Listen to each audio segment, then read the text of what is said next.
ceci dit, je voulais expliquer un petit peu quelle est la situation, quelle a été la situation notamment des personnels administratifs ici sur le site d'Ozeville. Parce que, effectivement, dans une situation où on décide de réduire la politique publique, ce qu'il est important de faire, parce que sinon on décide de vouloir gagner la bataille de l'opinion publique, en face, les gens qui mettent en place ces politiques sont aussi dans cette dimension-là de vouloir gagner ou tenter de ne pas perdre la bataille de l'opinion publique. Et donc ce qui est fait en premier lieu, les services qui sont les premiers attaqués, ce sont effectivement les services administratifs, tous les services en quelque sorte, qui ne vont pas être, où on ne va pas immédiatement détecter la baisse de la qualité, c'est-à-dire la baisse des enseignements, la diminution des postes de professeurs, même si maintenant ça a commencé. Il faut savoir qu'au niveau administratif, ça a commencé bien avant.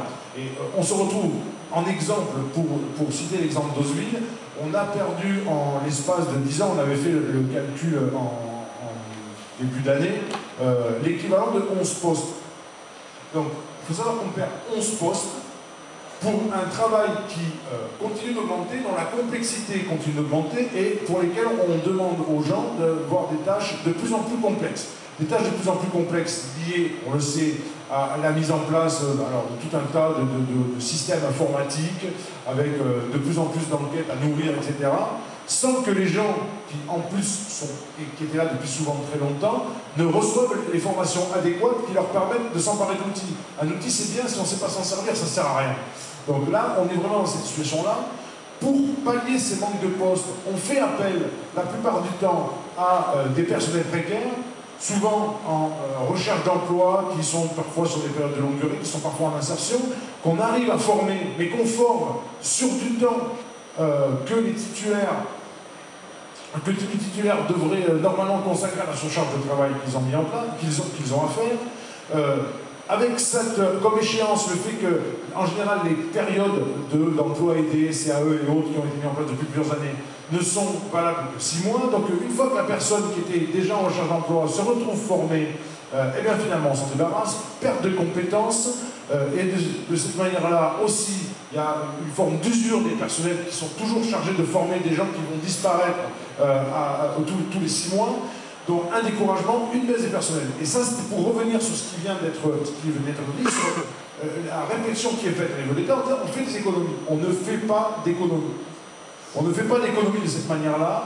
On forme des gens qui disparaissent parce qu'on ne peut pas les remployer pour des questions de contrat. On forme une usure des personnels, on crée des diminutions de postes, mais ces diminutions de postes, elles augmentent la quantité de travail des agents.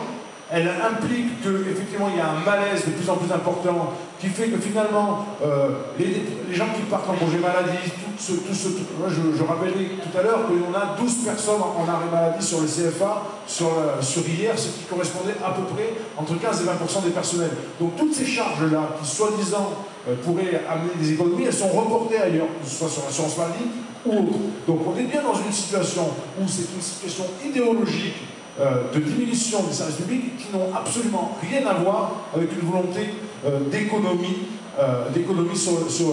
pour aider à sortir de la situation budgétaire dans laquelle se trouve la France. Donc, pour ici, la situation des personnels administratifs est bien désastreuse.